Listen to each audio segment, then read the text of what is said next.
Hello everyone, and welcome back to the Fluctus Channel. Few aircraft demand as much preparation from a pilot as the U-2 Dragon Lady. Designed during the Cold War, the U-2 first flew in 1955 and was created for one extreme purpose: to carry cameras and sensors to altitudes beyond the reach of most conventional aircraft. Modern U-2S aircraft routinely operate above 70,000 feet, where the atmosphere is so thin that pilots must wear full-pressure suits similar to those used by astronauts. Long before the engine starts, the mission begins inside a preparation room. Airmen from the 99th Expeditionary Reconnaissance Squadron help the pilot climb into the bulky pressure suit, carefully checking seals, gloves, helmet connections, oxygen hoses, communications lines, and emergency equipment. The suit is not simply protective clothing. At operating altitude, atmospheric pressure is too low to support the human body normally. So the pilot needs a sealed environment capable of maintaining survivable pressure if the cockpit loses pressurization. Technicians connect the suit and test every major function before departure. The helmet is locked into place, the visor is checked, oxygen flow is verified, and communication systems are tested. Even simple movements become slower once the pilot is fully enclosed, so crew members assist with final adjustments before the walk to the aircraft. Because U-2 missions can last many hours, the life support system must remain reliable throughout the entire flight. Outside, maintainers prepare the Dragon Lady itself. They inspect the long wings, control surfaces, landing gear, engine inlets, sensors, and access panels. Fluids and servicing points are checked, protective covers are removed, and ground equipment is disconnected in a precise sequence. The aircraft looks unusual because it was designed almost like a powered glider. Its enormous wings generate lift in thin air, but they also make ground handling more difficult than on a conventional military jet. The U-2 uses bicycle-style main landing gear, arranged along the center line of the fuselage instead of the usual three-point configuration.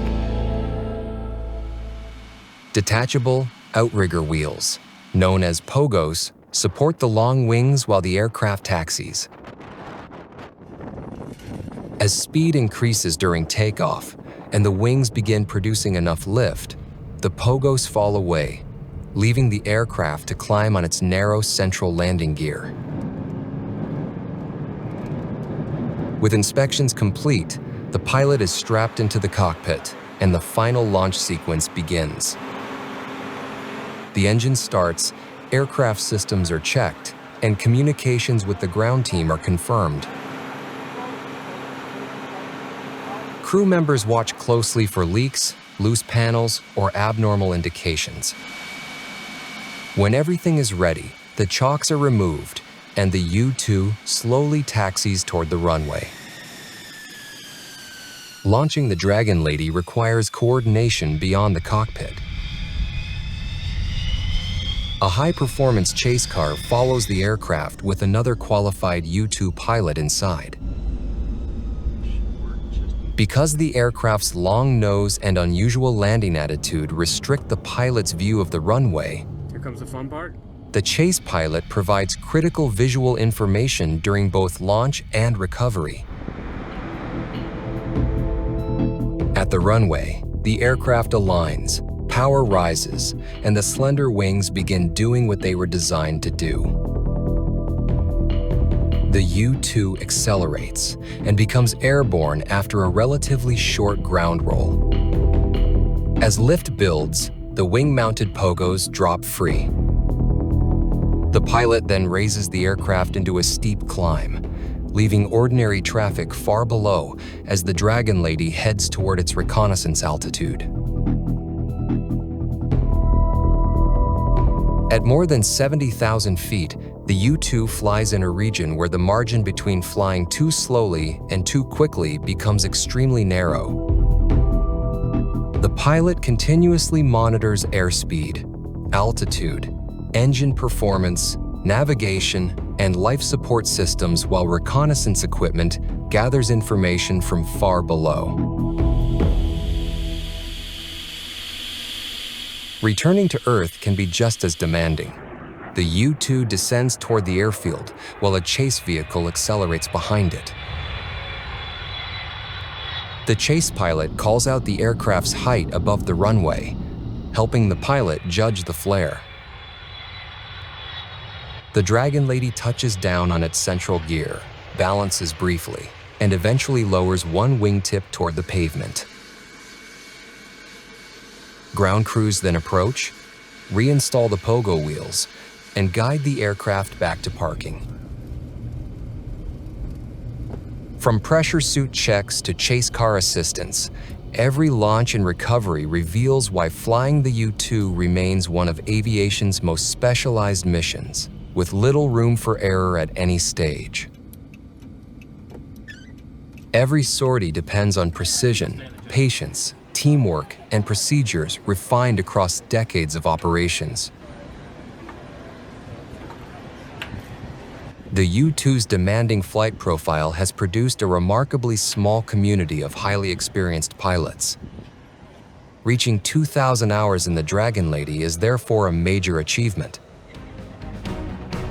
In January 2009, Maj. Thomas Ryan of the 99th Expeditionary Reconnaissance Squadron crossed that mark, becoming only the 25th U-2 pilot in the aircraft's operational history to accumulate 2,000 hours.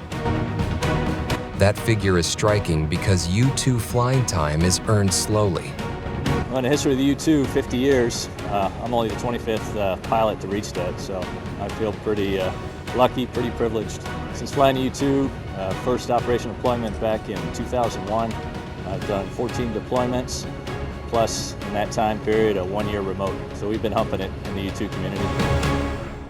Every sortie requires pressure suit preparation, careful takeoff and landing procedures, long periods at extreme altitude, and constant attention to an aircraft operating near the limits of its aerodynamic envelope. Thousands of hours in the Dragon Lady represent years of specialized flying under conditions that very few military aviators experience. Such milestones reflect more than endurance. They demonstrate mastery of the U-2's unusual landing gear, demanding pressure suit routine, narrow high-altitude performance margins, and the mental discipline required to spend hours alone above weather, airliners, and most conventional military aircraft. The U-2 built its reputation through operational reconnaissance as well. During Operation Desert Storm, Dragon Lady crews flew more than 2,000 hours of reconnaissance missions. Their sensors collected imagery that supported coalition planning and helped commanders understand activity across a vast battle space. The aircraft did not attack targets directly. Instead, its value came from gathering information from extreme altitude and returning intelligence that could influence where other forces moved, searched, or struck. The same basic design eventually found a second life in science. NASA operates the ER-2, a research aircraft derived from the U-2 and modified to carry sophisticated scientific instruments into the upper atmosphere. Flying as high as roughly 70,000 feet, the ER-2 can place sensors above most weather and survey enormous areas along a single flight path. In December 2017, an ER-2 flew over major wildfires in Southern California. From approximately 65,000 feet, its instruments observed smoke plumes and the burned landscape below, while scientists tested advanced remote sensing technology and collected environmental data. That mission demonstrates why the U-2 concept has endured for decades. The same long wings and extreme altitude performance once developed for strategic reconnaissance can map terrain, study the atmosphere, monitor disasters, and test sensors intended for future spacecraft. Whether carrying an Air Force reconnaissance pilot or NASA research equipment, the aircraft's greatest advantage remains altitude, turning difficult flights into information unavailable from ordinary aircraft. From that height, one aircraft can observe vast areas while remaining above most atmospheric turbulence. High-altitude reconnaissance is only one layer of American aerial surveillance. Closer to the battle space, the E-3 Sentry performs a different mission by turning a modified Boeing 707 airframe into an airborne command center. Its recognizable feature is the rotating radar dome mounted above the fuselage. The rotodome measures about 30 feet in diameter and 6 feet thick, and it sits roughly 11 feet above the aircraft. Inside is a radar system that monitors airspace over land or water and detects targets hundreds of miles away. Before takeoff, crews prepare navigation, communications, radar, and battle management systems, while maintainers inspect the 4-engine aircraft outside. Once cleared, the E-3 taxis to the runway and climbs toward its assigned surveillance orbit.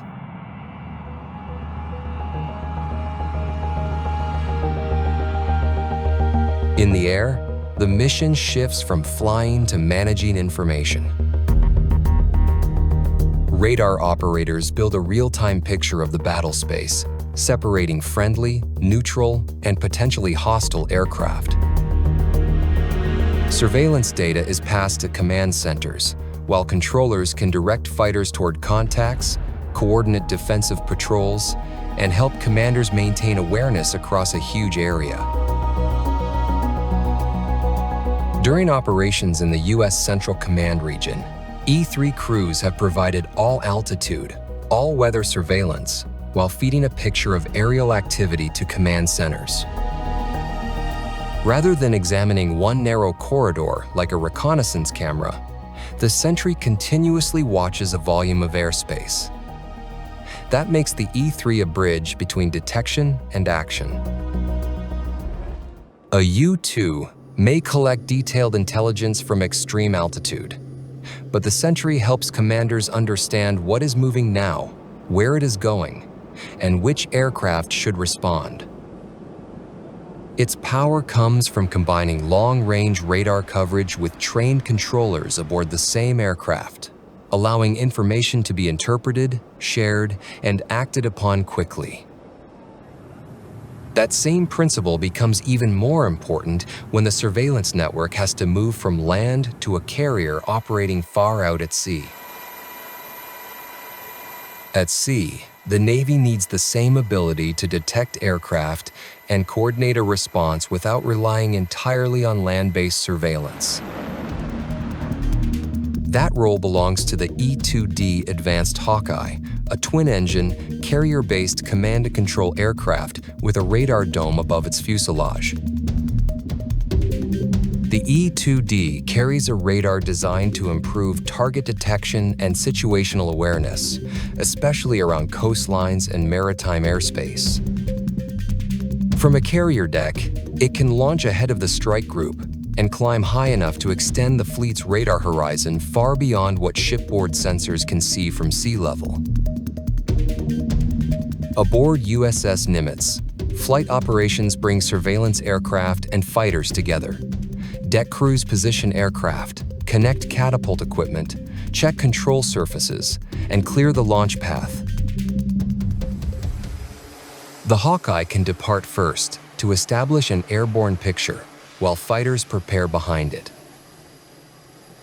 Once airborne, E-2D operators track contacts and relay information across the strike group. If an unknown aircraft approaches, controllers can determine its speed, heading, and altitude, then direct fighters toward it. FA-18s provide the speed and weapons needed to intercept, escort, or, when ordered, neutralize a threat. The system works as a team. The Hawkeye searches and coordinates while carrier fighters respond. This pushes the carrier's awareness beyond the horizon and gives commanders more time to identify approaching aircraft. From a U-2 pilot sealed inside a pressure suit above 70,000 feet to E-3 crews managing the air picture over land, and E-2D teams protecting carrier groups at sea, American surveillance depends on seeing first and acting with accurate information. Together, these aircraft create overlapping layers of awareness, linking reconnaissance, airborne command, and carrier-based interception into one network. That is the end of this video. I hope you enjoyed it. Make sure to subscribe to this channel so you don't miss any of our new content. Thank you.